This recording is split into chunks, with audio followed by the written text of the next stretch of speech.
This is Reynolds Podcast, The Creative Mindset. Hi everyone, welcome to The Creative Mindset, a podcast about what the future holds at the intersection of creativity and technology. I'm Rei Namoto, the founding partner of IANCO, a global innovation firm based in New York, Tokyo, and Singapore. On this podcast, we explore the creative mindset of the world's top creative practitioners from various industries and explore ways for staying relevant in the 21st century. In addition to the in-depth conversation with each guest on the show, we have a lightning questions segment where we ask each guest to react intuitively to a handful of simple questions on the spot. It often reveals unexpected truth about them as real human beings just like us. You really enjoy it. So let's get started.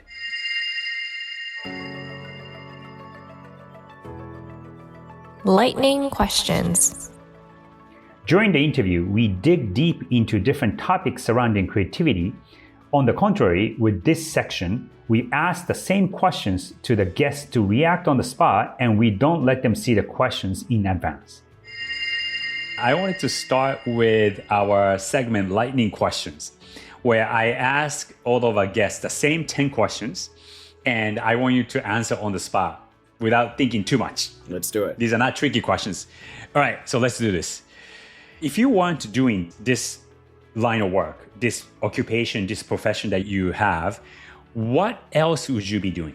The truth is I did pre-med, and so I would probably be a doctor. But luckily, I was smart enough to leave just in time and be able to do what I really love, which is creative work. Yeah. I knew about it. You told me ages ago when you and I used to work together, but I totally forgot that you were a pre-med. Yeah.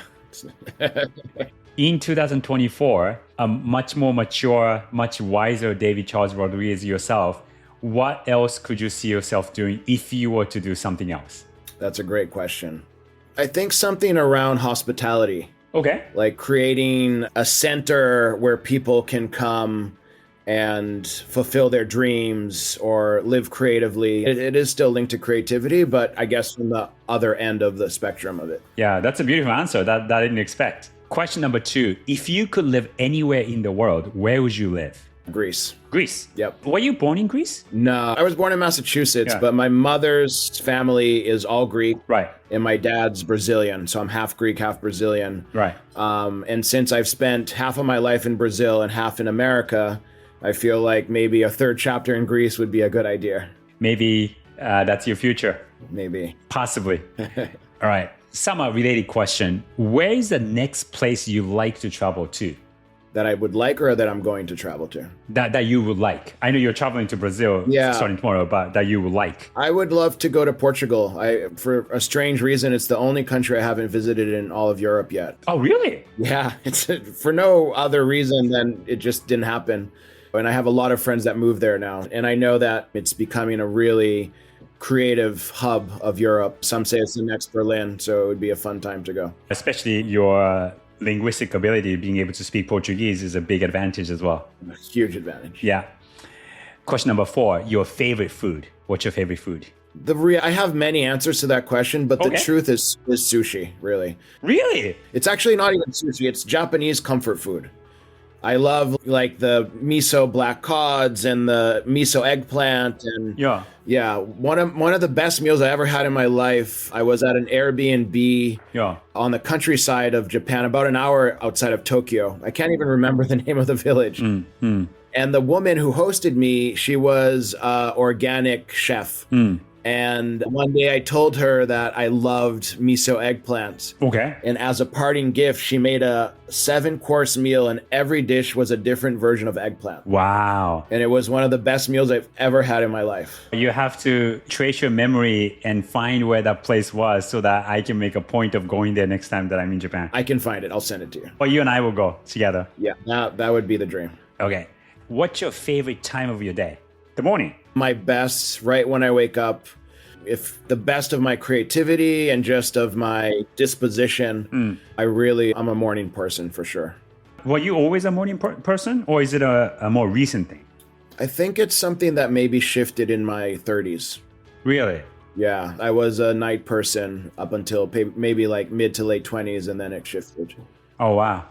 Do you have a morning routine? Yeah, I wake up, I do some Tai Chi exercises that nothing serious, just things I learned. Yeah. I did Tai Chi for a couple of years ago, and then I take my vitamins, make a coffee, and I sit down to write. I dedicate at least an hour to writing that has nothing to do with work-related things, unless there's an early morning call, of course. Yeah. But if there's not, I just love to sit down and write and to form ideas, whether it's a project I'm currently developing, or it's an advertising campaign I'm working on, or it's just pure creative writing. But I always love to get that first hour in, because that's when the good stuff comes.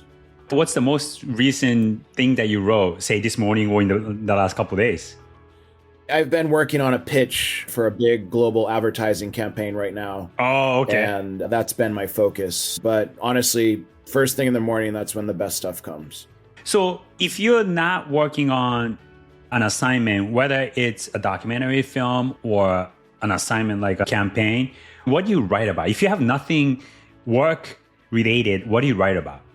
That's a great question. I have two different answers to that. Okay. The first, I'm working on a series. I would love to expand into narrative filmmaking.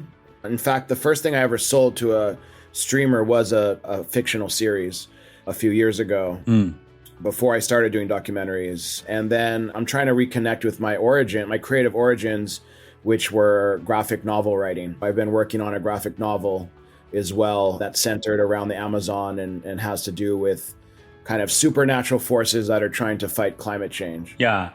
And so that's the things I've been doing as I want to call them a hobby, but creatively for fun. Yeah. And then I also have this art project where I write these stream of conscious sentences, and I do art shows around them maybe every couple years. So next year I'll probably plan one. Yeah, those are mini, like short proses. And I remember you used to, or maybe you still do, post those to Instagram and to your social media, right? Yeah.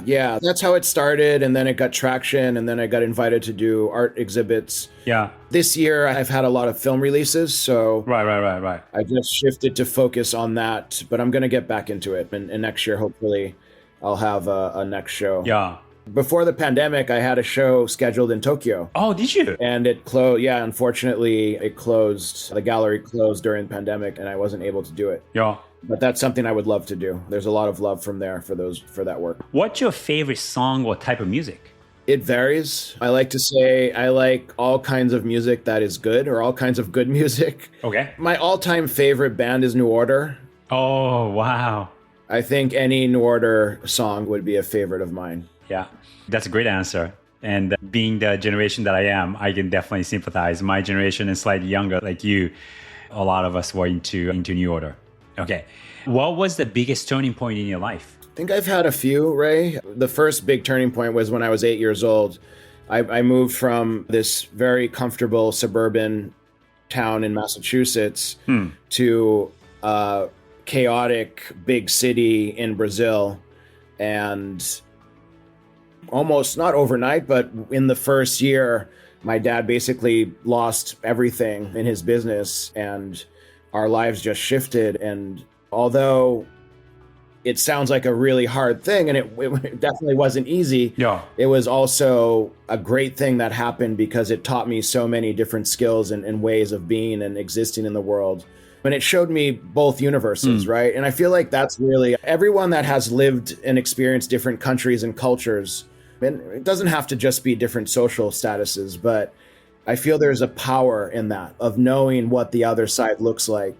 So that was a big moment. And then a second big moment was when I was about 23, when I lost my mother. And not to get too dramatic, but at the same time that it was the worst thing that's ever happened to me, that was also the most liberating, because after that, I was like, the worst thing has happened. Nothing can faze me from now on. And I've lived life. I've really made a lot of choices in my life, following my instincts and my passion and my love. Yeah. And I attribute a lot of that license to that moment in time. Okay. Just to dig slightly deeper into both of those topics, if I may, the first topic that you talked about, when your father lost his job. Was that in Brazil? It was in Brazil.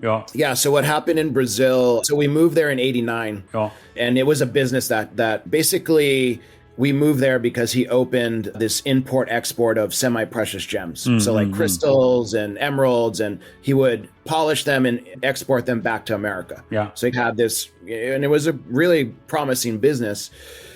Except that in 89 or 90, I think it was in 90, Brazil was just coming out of its dictatorship. So it had an early stage democracy. Yeah. And its first or second president did this thing where he froze everyone's savings. So imagine overnight, everything in your bank account is frozen and you can't use your money. Yeah. And you don't know if you're going to get it back.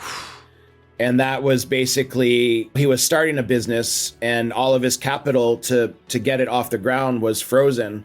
And then the business just collapsed. And that money basically got pulverized by inflation. His life savings that he acquired in America, he had pizza places and he sold all of it. And we went there in a pretty good position. But the government just confiscated all of it. Wow. It was really, if you really think about it, it's insane. Yeah. And I'm like 9 years old, so I didn't really understand fully what was going on. That is crazy. How does that show up now or later in your life, in your adulthood? That kind of impact? Yeah. I think it shows up in my work ethic. I'm not too good for anything. I'm really grateful for all the opportunities I have. Very disciplined in how I work. Yeah. Although some of my work may be artful and out there creatively, but the way I work is very disciplined. Yeah. I think in how I relate to all different kinds of people. Yeah. I think it's very helpful both in advertising and in documentary filmmaking where it's all behavioral study, right? Like advertising is about understanding the audience and understanding consumer behavior. And documentaries is about understanding human behavior at a maybe broader level. But both of those, when you're thrown into this economical tornado, you learn how to think on your feet and adapt to any circumstance. And I think that ability to adapt has really helped me and pushed me this far. Slightly later in your life, when you were 23, you said that you lost your mother. And that's such a hard thing to go through, just to lose such a close family member. But you said that it liberated you. Can you expand on what you mean by that? Yeah, absolutely. First off, she had cancer for 10 years. So from like 13, 14 until it was a long journey. Yeah. And a difficult journey, but a journey full of lessons as well and good moments too. Yeah. It was liberating in the sense that I, for some reason, felt that would be the worst thing that would ever happen to me. And after that, I felt like I could do anything because I had nothing to lose. Not in a irresponsible sense, more in a I'm gonna go live my dreams. And a year or less than a year after, that's when I was already working in advertising in Brazil. I had been working for 3 or 4 years, but that's when I finally decided to make the jump and come back to the States and work in San Francisco and ultimately working with you at AKQA. Yes. Yeah. Okay, next question. This may be related to what you just talked about, but how do you switch your mind when you're feeling down? That's a very good question too. I love to walk. Honestly. Yeah. Walking and playing some great music. Is really the quickest remedy. To when I'm feeling down.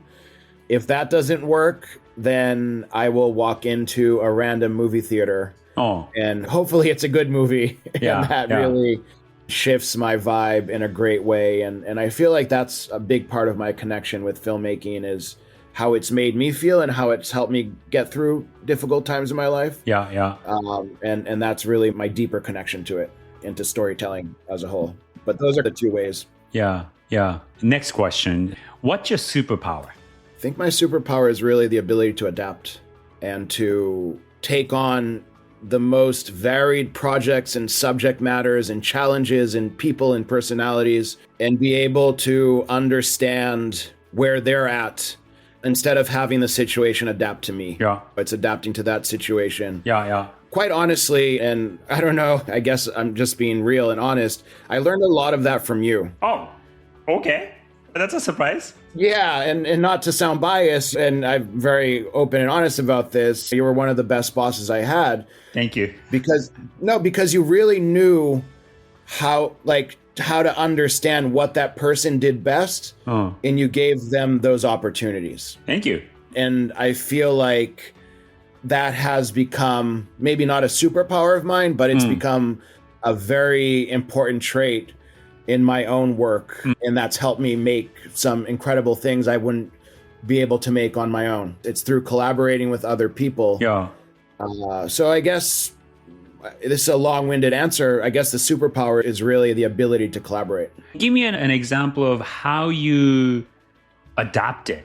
Yeah. Yes, a stark example was being an advertising copywriter in Brazil, and then all of a sudden moving to America. Although I was born in America, most of my formative years were in Brazil, so I didn't really have the culture and the ability to adapt quickly to that culture and to that mindset, into that style of writing was a great example.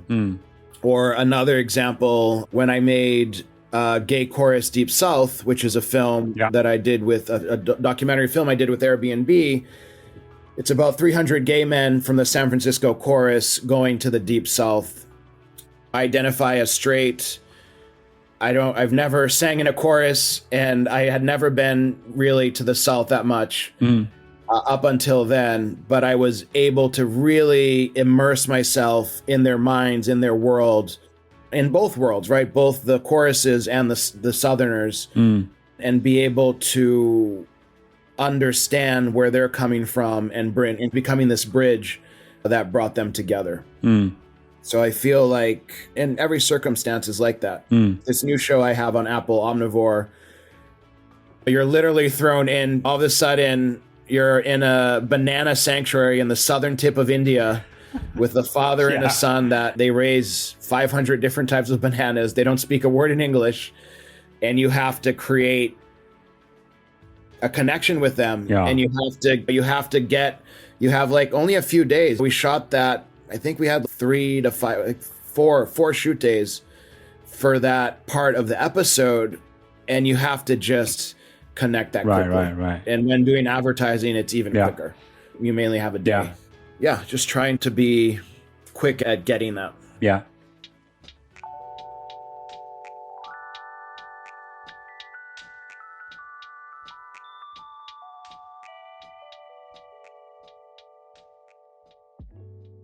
So that was the lightning questions. Hope you enjoyed this segment as much as I did. If you're listening to this on Spotify, there's a Q&A field, so please do send us your questions and comments. And if you like our podcast, please leave us a 5-star rating. We'll be so grateful. I'm Rei Namoto, and this is The Creative Mindset. See you next time.